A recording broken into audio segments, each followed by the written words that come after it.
Hello, everyone, and welcome to the Pash On podcast. Let's get started with your host, Brian Pash. Hi, this is Brian Pash, and welcome to another podcast. I am so pleased to have Dave O'Brien, the president and CEO of Quantum5 on today's podcast. And we're going to talk about the birth of a modern skills development and training platform for the automotive industry with an accountability twist that I've never seen before. So without further ado, Dave, welcome to the show. Hey, good morning, Brian. Thank you. It's good to be here with you. So Dave, for dealers who are not familiar with Quantum5, there's a lot to talk about when dealers reflect on how much retail has changed through COVID. We're at a time of record profitability. We're at a time of inventory disruption, but few people have talked about the impact of COVID on the skills, the employees, and well, their ability to pivot with change. So Dave, would you be so kind as to talk about how this company was birthed? What was the trigger that said we need a new framework for training, skills development in a sustainable way in automotive? Yeah, absolutely. It became an absolute passion for me during COVID. As I was working with dealerships, Brian, I was hearing phone calls. I was seeing emails where sales teams were struggling, right? And these were sometimes service sales teams, sometimes they were the showroom. And the struggle was COVID blew up all their 10 steps to the sale process. It sure did. And their brains went, okay, what am I supposed to do? Well, for the dealers that were then going, I should modernize my retailing. I should embrace new and different ways. The sales team went, okay, but I've been taught to use the phone to get an appointment. I was taught to use email to give a little info and then get an appointment. What do I do? How do I build trust? How do I build credibility with people if it isn't in my showroom? And my passion was, if we skill them up, their careers will thrive, because the modern customer journey it doesn't have to be absent a great salesperson who delivers value. It just has to be an omni-channel experience that isn't, hey, I want to know what my trade's worth. Okay, well, get in here, right? It had to blend the old and new world together. And I saw skills as that bridge to help those people be successful. Dave, Glenn and I, my brother, have been out on the road for a number of years now. I've written 2 books on digital retailing. It seems that, well, every month there's some new twists and turns, but there is a large number of dealers still fighting the need to provide more transparent price discovery on their own websites. Dealers fighting with moving away from lead forms and chasing customers instead of serving them when they're on their website. And what I've discovered is that many dealers understand they have to change, but they don't have the roadmap on how to reskill their employees. So would you say then that Quantum5 is really focused on developing the skills that modern retailing technology is demanding? Absolutely. And you guys were the 2 that were really out there. I almost feel like the only ones who were saying, hey, people is part of this evolution. You have to think about the humans in your dealership. And not everybody was listening to you, right?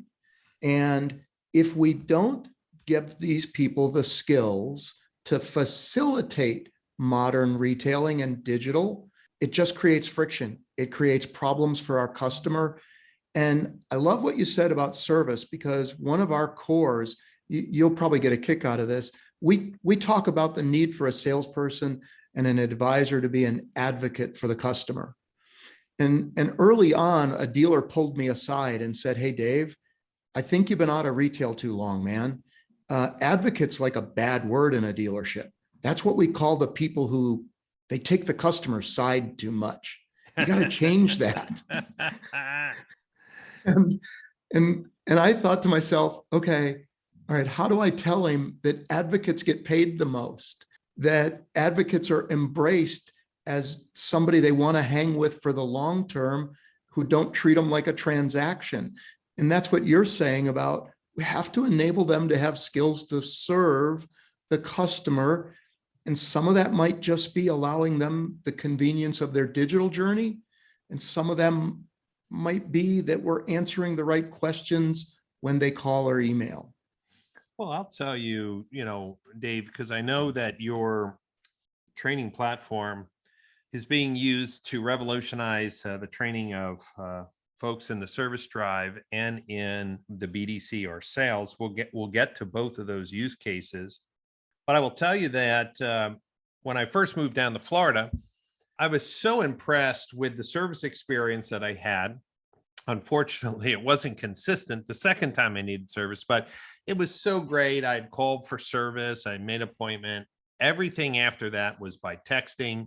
I got a text from somebody who said, "Hey, I'm your service advisor and looking forward to seeing you. If you have any changes, just text me back." I texted them, "Hey, I'm going to be arriving at this time. Okay, I'll be waiting for you." I pulled up. They recognized my car. They greeted me. They said, "Hey, I'll text you when your car is ready." They did. I went to go pick it up. On the way, they texted me a link, said, "Look, if you want to do mobile pay, just save yourself some time," which I did. And I pulled in, my car was washed, ready, and they handed me my keys and said, "Hey, thanks for servicing." And I say, that just blew my mind that it was almost contactless. And I was like, wow, why don't other dealers do that? And it's not, when dealers hear this story, they don't say, "Yeah, Brian, that's a great experience, but good luck in getting my people trained to feel comfortable with texting or to be that responsive." What do you say, Dave, to the doubters about, well, the skills and transformation that you can see when people go through the Quantum5 platform? I say that they have a reason to doubt us, because traditionally, and I wrote an article called Confessions of a Trainer about a year ago. And traditionally, all of us have been trained that learning happens as an event. We train a dealership on something. We look at the management team and we go, "Hey, by the way, after I leave, you guys will keep this alive, right?" Or if we worked for a really interesting company, we might have said, "We have videos on our website. Please make sure they watch them." And all of that was our only way of doing it. So the way we approached this was, what if I could use the good content of what they needed to learn? What if I could apply technology that made learning fun? What if it wasn't like a Jeopardy game kind of fun? What if it was a game where you were able to pick your avatar, you were able to engage in little learning contents for virtual currency so that you could win points towards what you cared about? What if I could make it that what you were winning points at was you were getting better at your skills of learning, how do I handle those text messages? How do I figure out that Brian wants short text messages to the point, and that he didn't want a whole bunch of, "Can I be your friend? Can I try and make the text long and aggravate you?" instead of "Get to the point."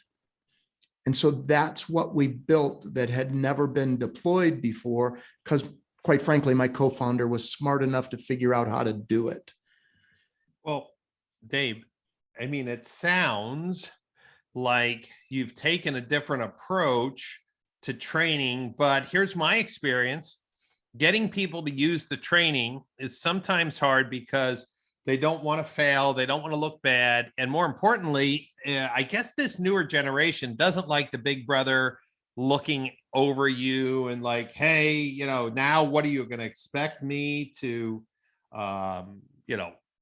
micromanage the free time I have for training?" How do you protect the learner or encourage them to build trust in that the platform's really good for them? One of the things that is part of our core values that dealers see about us is the words, we are for the learner. Everybody on my team concentrates on being for them. And so what we do is we build trust with learners by telling them up front, we don't share your individual information with anyone. So the learners on our platform are able to engage with our community management team and the tech and know that we're not going to call the dealership and go, hey, Brian isn't using the app. Hey, Brian isn't spending enough time with us. Brian's ignoring us.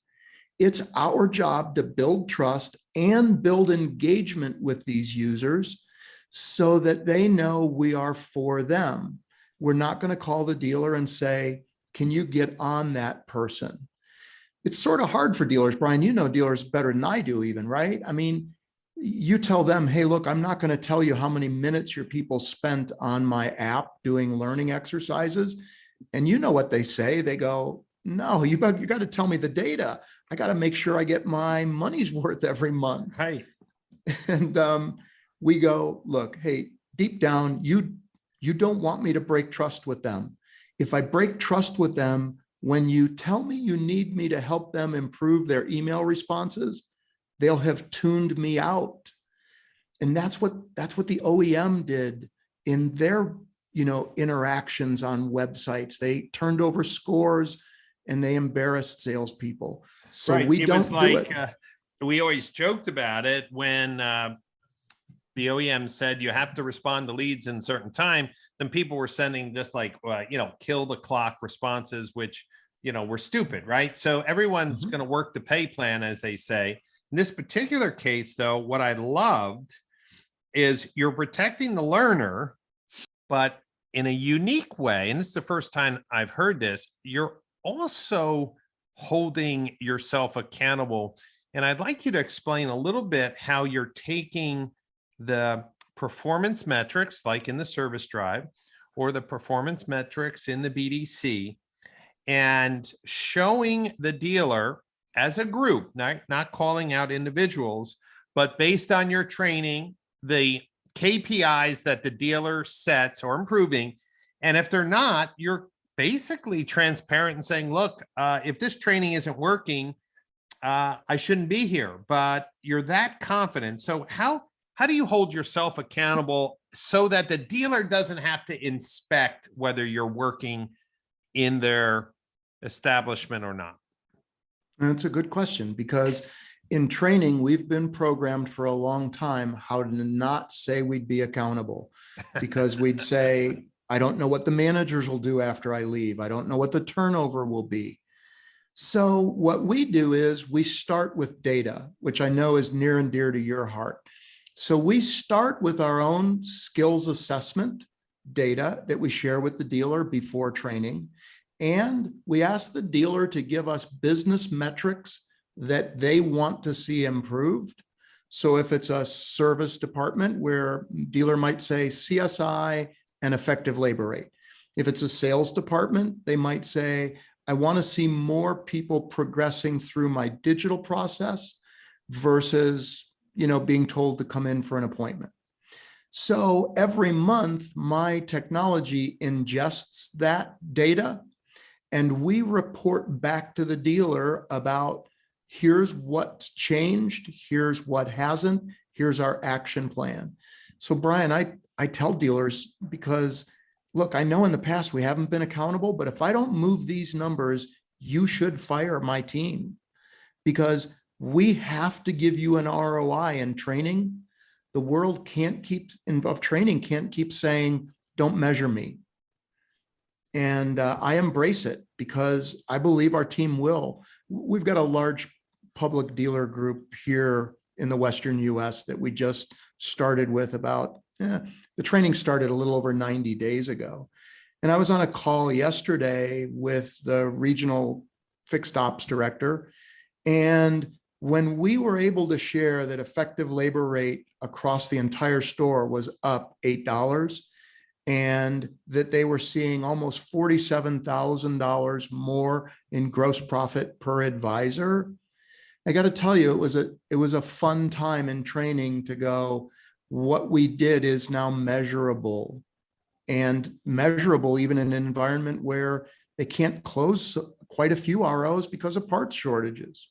Well, I love the accountability because, listen, we have been involved in training, and it is disappointing at times when you train a BDC staff and then you have turnover and all the people left or change in managers. I like the fact that the content is the consistent piece. The model is convenient. So for dealers who like what you're hearing from Dave, meaning that this is modern skills development for sales and service, it is relevant because of the massive changes in technology, digital retailing, OEM mandates. So a dealer signs up, each person in the dealership is going through training. There's a one-time foundational fee and then a monthly per user, and they're getting that content on your app. They can also access your learning management system on the web. And what I loved is you also include in-person visits. So help me understand what happens when one of your community support specialists comes to the dealership, and what does that look like? Yeah, so let me use a BDC this time as an example, and we help service BDCs more than we do anything else, thanks to the talented Sarah Van Tyne, who's on my team. So we believe we first have to learn your learning style. So different people learn different ways, right? And the AI part of our world at Quantum is delivering you learning in those different ways so that we can find out which way helps you learn best. But when we come to the dealership, take Sarah's team that works in service BDCs, we have data about how you've been doing. So you've been making recall call appointments and your numbers dipped. So our work is refresher with you, but we love what we call live learning labs. So whether it's in the BDC environment or showroom or service drive, my team is probably jumping in and making phone calls with you, actually talking to customers to demonstrate the right way. We might be talking to a customer on the service drive and helping engage in the skills that make it work, or we might be helping a salesperson with a strategy for a response to an email. So we get involved at a do what we say sort of level, because you can't work for this team unless you've actually been around retail enough that you're comfortable you're going to go do it. It's just like you would do. You're comfortable that you could go do it.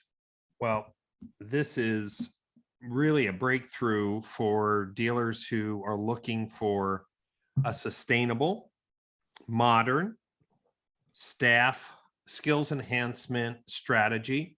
I think that more and more dealers are realizing that the next generation of employees are expecting technology-based training. I think this is more and more. I think COVID has made people comfortable with remote learning. In fact, Dave, I'm doing my master's degree remote. And if you would have said, I would have enjoyed that, or would it be great? I would say, no, I want to be in the classroom, but yeah. I've learned something else about, again, being flexible myself. Dave, you mentioned that online learning in itself as a industry might be happy if 10 or 15% of the people engage in a group with online learning. What's your expectation for dealers? What can dealers expect that this gamification, the personalization, the safety net that you've put around users, what are you seeing as the new bar for knowing if advanced training is working? Yeah, so it's interesting, right? When I first started this, I had come out of the traditional face-to-face world. And when the technology teams we met with and talked with said, be happy if you get learners to engage with your tech 15%. And I went, okay, that's just not possible. That can't happen that way. We'll never help the dealer improve numbers. We'll never help individuals make more money. And as we built our process, it was around how do we get that to 60% as our minimum KPI? Today, I would tell you that across all the learners that sit in our platform, right, we're running 48%. And the technology people tell me, hey, you should be thrilled. This is unbelievable, 48%.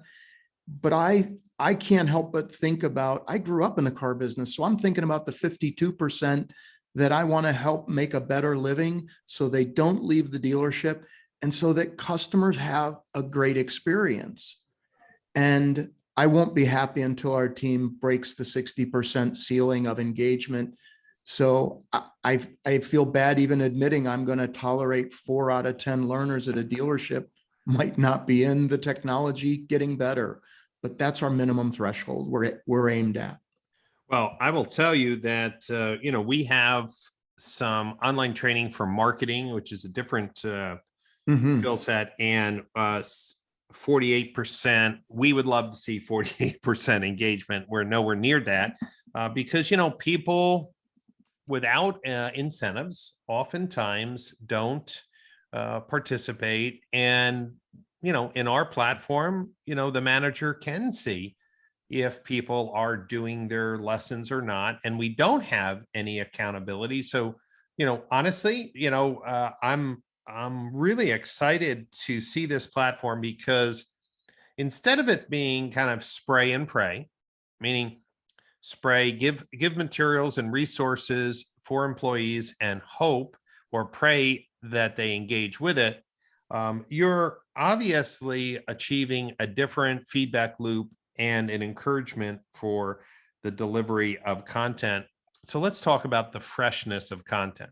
There are a number of trainers who have built sales training platforms, and it's clear that they've recorded these videos years ago because the mention of COVID, the mention of digital retailing isn't even in the video training series. How should dealers look at your platform in its freshness state? How often are the learners in the Quantum5 platform getting access to new relevant material, not just, hey, here's an automotive news article that we think you should read? What does it look like? So from the very beginning of founding this business, as you know, I had to be able to define what are my scalable pieces that will I either live or die if these go right. And the most important scalable piece for me is, can I have fresh content? So fresh content for us is being created through something we call a journey engine. So our content gets translated into things like storyboards and scripts, and we're generating 600 storyboard script journeys a week that then get handed off to our art team. So we have this art team that came from the video game Forza. If you remember the automotive game Forza, we have somebody from DreamWorks, we have somebody from Disney. And so the art team combined with, and if you'd have said to me a year ago, hey, Dave, you're going to have a music team who's creating sound, voice, and music unique inside the app, I would have said, Brian, stop it. I'll never do that. But the combination of building these 600 pieces of content, handing them off to the art and music team allows us to continually use the journey engine that we've built to multiply new and fresh content every single week. And so we constantly launch that along with, again, I talked to a dealer yesterday and I said, hey, by the way, would you like to launch a Thanksgiving video to your people through the news feed in the app? And the dealer said, are you serious? I can send a video to everybody all at once without email? And I go, yeah, we can do it right through the app uniquely to your people or just the managers or different one for sales versus service. So we blend different ways to launch fresh content daily, either newsfeed or individual journeys for our learners. This is a timely, needed platform, especially when I'm seeing 3x the engagement of other training platforms in automotive. And I love the fact that you're using modern tools, modern delivery, unique content, and an affordable pricing model. So, Dave, if dealers wanted to get more information on the platform, pricing, get a demo, what's the best website for them to go to? It's www.quantum and the number 5.ai. So quantum5.ai is where you find us. That sounds very cool and slick. Well, Dave, I want to thank you for not only being on the podcast, but being committed to dealer education, which is obviously a passion of mine after writing 9 books and still going. I'm not giving up on educating dealers on proper marketing strategy and helping dealers, in your case, with sales process, service process, customer communication strategies, digital retailing. These are really needed skills. Also want to mention to all the dealers listening to today's podcast, Dave and the Quantum5 team will be at the upcoming Automotive Analytics and Attribution Summit, November 14th, 15th, 16th in beautiful Palm Beach, Florida. And November is an amazing time with perfect weather to come out to Florida. So go to automotiveattributionsummit.com to get your tickets, and you can buy a virtual ticket if you can't travel, or if you can, you won't want to miss this amazing 3-day conference, especially since I'm going to be offering a number of hands-on workshops that are going to be really revolutionizing and weaponizing the data that dealers have for better digital marketing strategies. The conference will be talking about digital retailing, training, employee retention. We're going to be talking about the latest sales processes and sales strategies that are helping dealers sell more cars in a very strange inventory constrained world. And of course, well, there's always that networking that we miss, because oftentimes some of the best learning is dealer to dealer when you get your peers in a room. Dave, I want to thank you one more time for being on the podcast. And if this is the first time you're listening to one of our podcasts, you should know that every week I interview industry leaders, disruptors, innovators, and educators to help dealers move forward, to improve retail operating efficiency, and to help them sell more cars in a digital age. So don't forget to check out all of the podcast sessions. And until next time, I will see you at the Automotive Analytics and Attribution Summit or online on a future podcast session.